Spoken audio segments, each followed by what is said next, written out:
Welcome to orange TV and radio. So ఈరోజు మన topic వచ్చేసి ఏంటి అంటే మెంటల్ హెల్త్ అనమాట.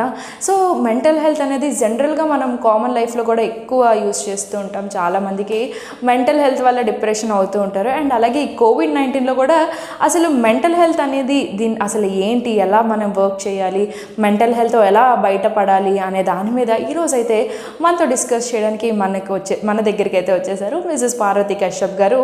మ్యామ్ అయితే క్వీన్స్ ఎన్ఆర్ఐలో స్పెషలిస్ట్ గాను అండ్ అలాగే ఫ్యామిలీ కౌన్సిలర్ గాను వర్క్ చేస్తూ ఉంటారు. అంటే డిప్రెషన్ నుంచి, యాంగ్జైటీ నుంచి ఎలా బయటికి రావాలనే దాని మీద వర్క్ చేస్తూ ఉంటారు. అండ్ అలాగే క్యాన్సర్ పేషెంట్స్కి కూడా వర్క్ చేస్తూ ఉంటారు. వాళ్ళ డిప్రెషన్ నుంచి కూడా బయటికి తీసుకురావడం, ఇలాంటి వర్క్స్ అన్నీ కూడా చేస్తూ ఉంటారు. సో ఇంకెందుకు ఆలస్యం చేయకుండా ఆవిడని వెళ్ళి మీట్ అయిపోదాం. Let's meet her. నమస్తే మ్యామ్. మ్యామ్, అంటే ఈ కోవిడ్-19లో కూడా మీరు ఎందుకు మెంటల్ హెల్త్ గురించి మాట్లాడదామని ఆ టాపిక్ తీసుకున్నారు? అంటే లైక్ అందరికీ తెలియజేయాలనుకుంటున్నారు కదా, అంటే ఈ కోవిడ్ టైంలో అసలు మెంటల్ హెల్త్ గురించి ఎందుకు చెప్పాలనుకుంటున్నారు?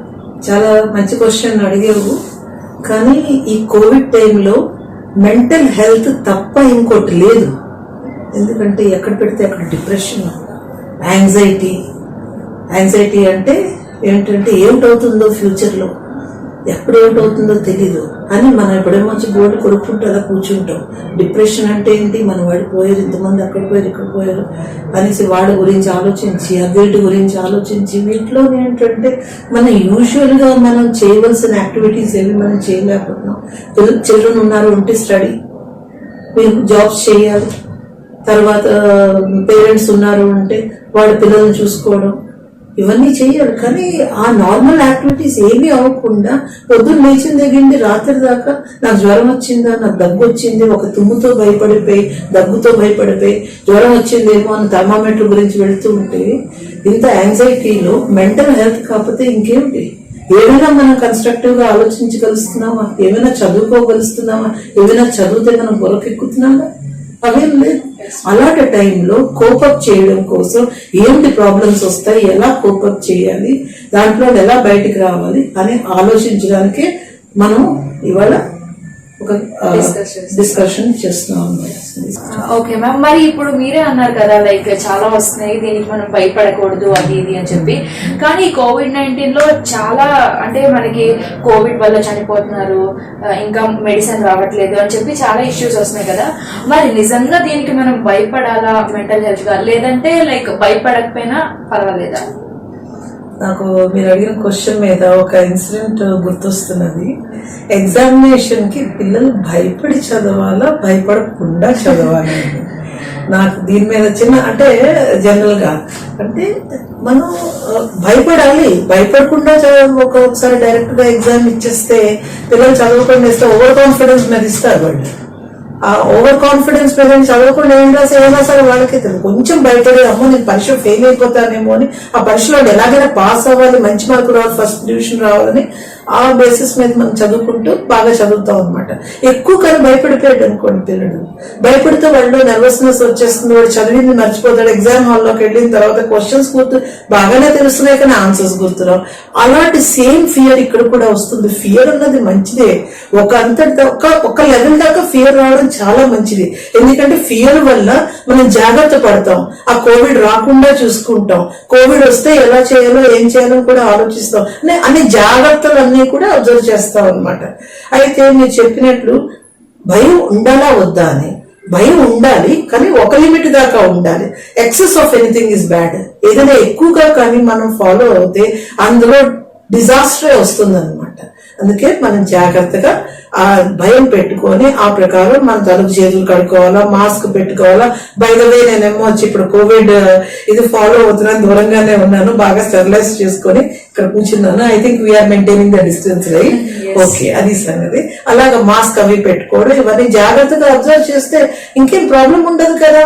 ఎలాగైతే పిల్లలు బాగా పరీక్ష అంటే భయం ఉండొచ్చు కానీ అది బాగా చదివితే పాస్ అవుతారంటే వాళ్ళు ఫస్ట్ డివిజన్ లోనో మెరిట్ లిస్ట్ లోనో వస్తారు. అలాగే దీంట్లో కూడా కొంచెం భయపడుతూ బాగా జాగ్రత్త పడుతూ మన పనులు మనం చేసుకొని వెళ్ళిపోతే we'll come out of it.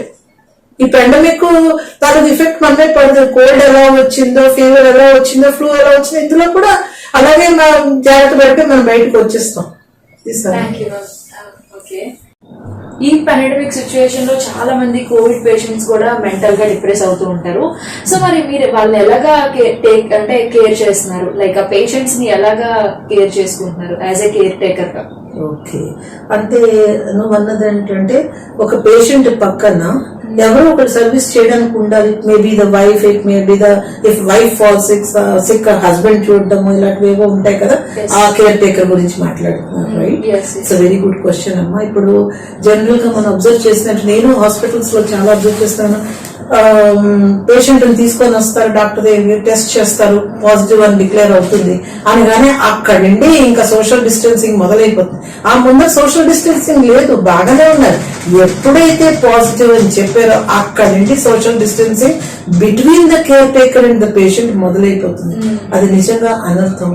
ఎందుకంటే ఆల్రెడీ ఆ పేషెంట్ కి పాజిటివ్ అని తెలియగానే టెన్షన్ వచ్చేస్తుంది, ఏం చేయడం అని అనిపిస్తుంది, నేను వాళ్ళతో కలిసి ఉండలేను, ఎలాగా వాళ్ళకి అంటిస్తానేమో నాకు భయం. ఒక్కడగా ఐసోలేటెడ్ గా ఫీల్ అవుతాడు అనమాట. ఆ పేషెంట్ ఐసోలేటెడ్ గా ఫీల్ అవుతాడు. ఆ టైంలో కేర్ టేకర్ తాలూకు రోల్ చాలా ఉంటుంది. మోరల్ సపోర్ట్ అన్నది ఇవ్వడం చాలా ఇంపార్టెంట్. అంతేకాని అతను అలా వదిలేసి ఆ రూమ్ లోకి వెళ్ళక సరిగా భోజనం ఏదో కింద నుండి అక్కడ ఉండి అందించేసి ఇది తీసుకో గ్లాస్ అలా కడిగిసి ఆ పక్కన పెట్టి అంటే అంతకంటే డిప్రెషన్ ఇంకోటి ఉంటుందా? అలాగైతే మీరు అలా అనుకుంటే మరి డాక్టర్స్ అందరూ వెళ్ళి ఎలా ట్రీట్మెంట్ చేస్తున్నారు, నర్సులు అందరూ ఎలా ట్రీట్మెంట్ చేస్తున్నారు? మీరు కూడా ఒక ఫ్యామిలీ మెంబర్ గా బ్రాకెట్స్ లో కేర్ టేకర్ గా ఉంటూ అతనికి మీరు చాలా జాగ్రత్త వహిస్తూ అతనికి అభిమానంగా చాలా ఏం తిన్నారో లేదో చూడడం అనేది చాలా ఇంపార్టెంట్. అన్నిటికంటే ఇంపార్టెంట్ ఏంటంటే ఇంకా మిగిలిన పనులన్నీ ఆపేసుకొని అతనితోనే ఉండి అతని తాలూకు సింటమ్స్ అన్ని అబ్జర్వ్ చేస్తూ అతను ఏం తింటున్నారో లేదో, వీక్ అవుతున్నారా లేదా, తర్వాత అతని తాలూకు లెవెల్స్ అన్ని టైం టు టైం నోట్ చేసుకుని డాక్టర్ దాకా తీసుకెళ్లి అది తర్వాత అతనికి ఇవ్వాల్సిన న్యూట్రిషన్ అవి ఇస్తే ఈ will come out of it. నా కోసం ఉన్నారు, చూసేవాళ్ళు ఉన్నారని వస్తారు, లేకపోతే భయపడిపోతారు. ఇంతకు ముందు మనకి చికెన్ పాక్స్ అవి వచ్చాయి, ఏంటి అలా వదిలేసామా? లేదు కదా. అలాంటిది ఇది ఒకటి వచ్చింది.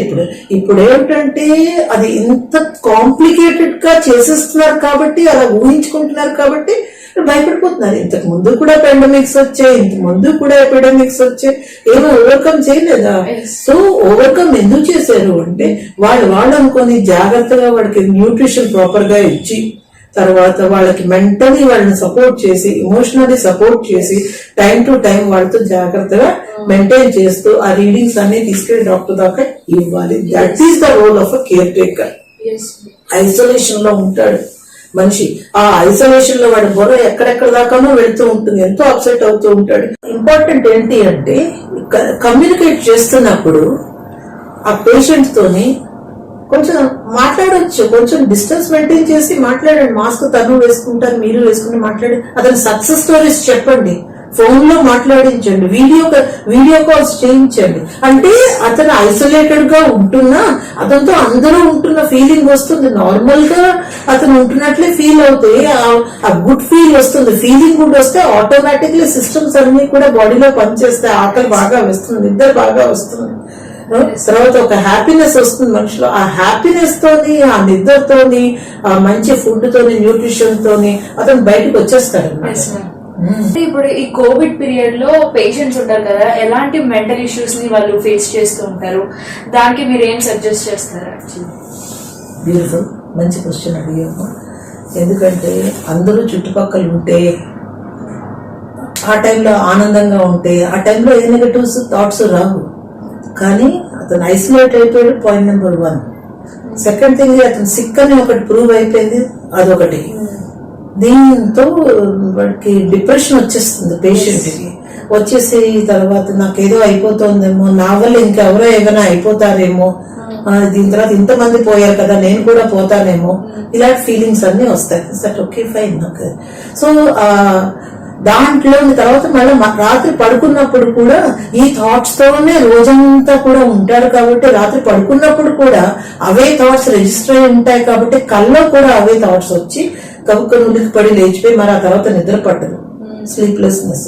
ఆటోమేటిక్లీ ఏంటంటే పోయినంతగా శుభ్రంగా ఎదుగుతుందమ్మా తినమని వాడు కేర్ టేకర్స్ పెట్టినా కూడా ఏంటో సాధించదు. బెంగపడితే ఎవరికి సాధిస్తుంది ఫుడ్? ఏమి అదే ఈటింగ్ డిజార్డర్స్ అంటారు. దాంతో వాడు ఫిజికలీ వీక్ అయిపోతే, తర్వాత మెంటలీ కూడా వీక్ అయిపోతే, అప్పుడు ఇమ్యూన్ సిస్టమ్ కూడా వీక్ అయిపోయి ఇమ్యూనిటీ తగ్గిపోతే అప్పుడు లెవెల్స్ అన్ని తగ్గిపోతాయి. అప్పుడు ఫైటింగ్ కెపాసిటీ తగ్గిపోయి he will definitely lose the battle of Covid. Ma'am అంటే లైక్ ఈ మెంటల్ ఇష్యూస్ నుంచి మనం ఎలా కోపప్ అవ్వగలం? యాజ్ ఎ సైకాలజిస్ట్ గా కొన్ని ఉంటాయి కదా, ఇలా రావాలి డిప్రెషన్ నుంచి ఇలా బయటికి రావాలి అనేది, ఎలా వస్తాం మేము బయటికి? బాగుందమ్మా, మంచి క్వశ్చన్ అడిగాను. ఎందుకంటే చాలా మందికి వాళ్ళు ఏం చేయడం, నాకు అప్సెట్ అయ్యి ఉన్నాను, రాత్రి 12 గంటలకు కాల్ వస్తుంది, ఇదే కళ్ళు వస్తున్నాయి, నాకు అర్థం అవుతుంది, తలనొప్పి వచ్చేస్తుంది, వాంతి అయినట్లు అవుతున్నది, ఏంటో జ్వరం వచ్చినట్లు, ఇవన్నీ కూడా స్ట్రెస్ రిలేటెడ్ అనమాట. దానివల్ల బాడీలో కూడా ఆ పెయిన్స్ కనిపిస్తూ ఉంటాయి. డెఫినెట్ గా మనం కోపం చెయ్యాలి దాన్ని. ఒకవేళ వచ్చిందే అనుకో అని ఇప్పుడు మనం రేషనల్ గా ఆలోచించడం మొదలెట్టాలి. ఒకవేళ వచ్చిందే అనుకో, వస్తే ఆ సింటమ్స్ ఏంటి? మనకు జ్వరం వచ్చింది, థర్మోమీటర్ లో చూసుకున్నాం, తర్వాత ఆక్సిమీటర్ లో కూడా చెక్ చేసుకున్నాం, ఆ తర్వాత ముక్కు వాసన చూస్తే వాసన రాలేదు, టేస్ట్ రాలేదు, డెఫినెట్లీ నాకు ఏదో ప్రాబ్లం వచ్చింది అనుకున్నాం. అప్పుడు మనం ఏం చేయాలి? ఏ డాక్టర్ దగ్గరికి వెళ్ళాలి, ఎప్పుడు అని దానికి సొల్యూషన్ ఆలోచించాలి. ఏదో అయిపోతుందేమో అని భయపడే కంటే అది పక్కకు పెట్టేసి ఒక సొల్యూషన్ ఆలోచించడం. డాక్టర్స్ ఉన్నారు కదా, ట్రీట్ చేస్తారు కదా, ట్రీట్మెంట్ అయింది కదా, ఎంతమంది బయటకు వచ్చారు కదా, అందులో నేనెందుకు రాకూడదు? That is point number 1. Second point ఏంటి అంటే, మనకి ఆ ఎలాగో వాళ్ళందరూ ట్రీట్ చేస్తున్నారు కాబట్టి మన థాట్ మనకు అక్కర్లేదు, దే ఆర్ టేకింగ్ కేర్. నా వైపు నుండి ఏం చేయాలంటే ఫిజికల్లీ ఆల్సో నేను స్ట్రాంగ్ గా ఉండాలి. అంటే taking good food, going for good exercises, then talking to various people, తర్వాత ఫ్రెండ్స్ ని మెయింటైన్ చేయడం, social distancing okay fine. Phone లో మాట్లాడదని ఎవరంటారు? చక్కగా ఫోన్ లో మాట్లాడు, వీడియోలో మాట్లాడు, ఎన్ని ఉన్నాయి. ఇప్పుడు పూర్వకాలంలో వచ్చి ఉంటే ఆ టైంలో ఫోన్లు అవి లేకపోతే నిజంగా కష్టమైంది. ఇప్పుడు నిజంగా అన్ని ఉన్నాయి కనుక will make use of them.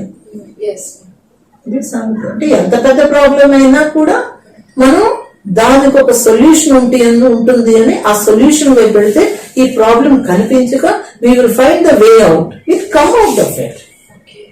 Ma'am actually Covid కోసం పక్కన పెడితే డిప్రెషన్ లో చాలా మంది ఉంటూ ఉంటారు కదా, మరి అంటే మన వ్యూవర్స్ కి అండ్ అలాగే చాలా మంది పేషెంట్స్ కి కూడా డిప్రెషన్ కోసం మీరు ఇచ్చే పాయింట్స్ ఏంటి? అసలు డిప్రెషన్ నుంచి ఎలా బయటికి రావాలి? అసలు డిప్రెషన్ అంటే ఆ థాట్స్ వస్తాయి.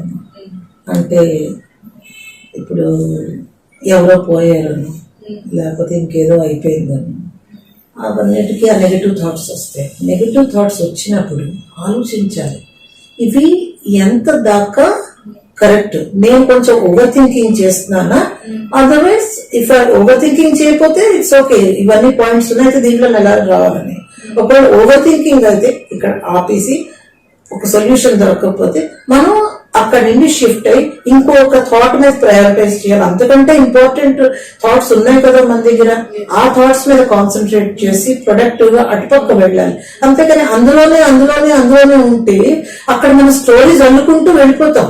ఆ థాట్ మీద లేదు దానికి ఇలా అవుతుంది, ఆ తర్వాత ఇలా అవుతుంది, ఎంత దాకా అల్లుకుంటూ వెళ్ళిపోతావు అంటే నీకు రియల్ కి అన్రియల్ కి ఇమాజినేషన్ కి దాన్ని నువ్వు ఒక భూతద్దంలో చూస్తున్న దానికి ఏమీ నీకు డిఫరెన్స్ కనిపించదు, అదే రియల్ అనుకుని భయపడిపోతావు. So simple as it is, ఆ థాట్ వచ్చినప్పుడు ఎంత ఆలోచించాలో అంత ఆలోచించి దాని సొల్యూషన్ ఆలోచించి దొరకకపోతే you can go to psychiatrist or psychologist and then you can consult him, they will tell you the ways out. Interaction లో కూడా అవుతుంది. ఒకవేళ సైకాలజిస్ట్ దగ్గర వెళ్ళడానికి ఒక స్టిగ్మా ఉంటే you go to your friend whom you can rely on. Ma'am అంటే మీ message ఏంటి మన పీపుల్ కి? పాండమిక్ సిచ్యువేషన్ లో ఏదైనా మెసేజ్ ఇస్తారా కోవిడ్ కోసం? ఇవ్వాలి కదా. ఏంటి అంటే అందరూ భయపడిపోతున్నారు. అంటే కోవిడ్ వచ్చిన మనుషులు వేరు, మనం వేరు. ఎందుకంటే మనకు రాలేదు కాబట్టి మనం సేఫ్. వాళ్ళ వల్ల మనకు వచ్చేస్తుందేమో, అక్కడి నుండి వాళ్ళని దూరంగా ఉంచడం, వాళ్ళనేమో సరిగ్గా ట్రీట్ చేయకపోవడం, వాళ్ళు వచ్చేసరి మనం పారిపోతున్నాం. అందులో ఒక అన్టచబుల్ లా ట్రీట్ చేస్తున్నాం, అదొక స్టిగ్మా లాగా మనం ట్రీట్ చేస్తాం. అది చాలా రాంగ్. అలా ట్రీట్ చేయడం వల్ల ఏంటవుతుంది, మనం ఐసోలేట్ చేసేస్తున్నాం మనిషిని.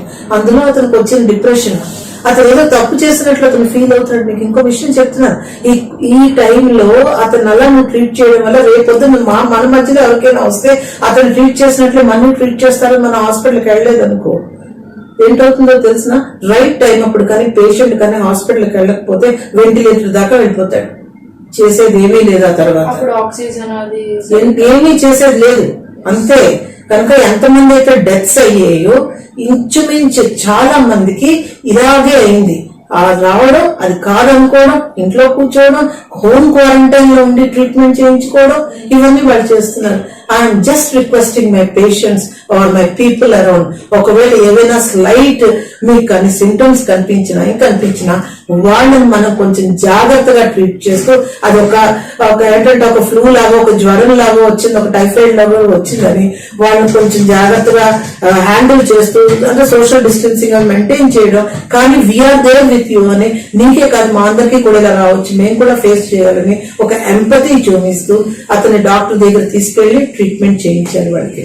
తర్వాత వాళ్ళు ఇంకొకటి ఏంటంటే, ఇవాళ వాళ్ళు మీరు ఒక నేరస్తుడిలా చూస్తున్నారు, కానీ రేపొద్దున కానీ ఇంకెవరికైనా కూడా ఇలా కరోనా వచ్చినప్పుడు, ఏ పేషెంట్ కి అయితే కరోనా వచ్చి వాడు ధైర్యంగా ఎదుర్కొని వాడు అందులో బయటకు వచ్చిన 28 days తర్వాత వాడి తాలూకు బ్లడ్ లో ఉన్న ప్లాస్మా ఎంత వాల్యుబుల్ అంటే that can save your lifes. మీరు ఎవరినైతే దాని గురించి అన్టచబుల్ గా దూరంగా పెట్టారో వాళ్ళే మీకు ప్లాస్మా ఇస్తారు. ఆ ప్లాస్మా వల్ల మీరు నెగ్లెక్ట్ చేసుకొని వెంటిలేటర్ దాకా వచ్చిన వాళ్ళు మీరు వెంటిలేటర్ లోని కూడా బయటకు వచ్చేస్తారు. తర్వాత మీరు నార్మల్ లైఫ్ లీడ్ చేయగలరు. సో ప్లీజ్ ఏంటంటే ఒకరికొకరు హెల్ప్ చేసుకోండి. కరోనా పేషెంట్స్ కి మనం హెల్ప్ చేస్తాం, మనకి కరోనా పేషెంట్స్ హెల్ప్ చేస్తారు. ఇలాగా ఒక బ్యాలెన్స్ మెయింటైన్ చేస్తూ ఉంటే కరోనా ఒక టైంలో పోతుంది. అది కాకుండా will take things so simple, complicated గా మనం తీసుకోకపోతే అది కాంప్లికేటెడ్ కానే కాదు. So it is as simple as anything. Anybody can get it at any time and anybody can come out of it. ఎవరైనా బయటకు వచ్చేయగలరు, అది మన చేతిలో ఉంది. So this is my request to you all, please don't segregate the people, isolate the people, maintain the distance, but definitely help them out, show empathy, and they will definitely help you out at the time of your crisis. God bless you. Thank you so much for your beautiful message to our people and all. Thank you so much, ma'am.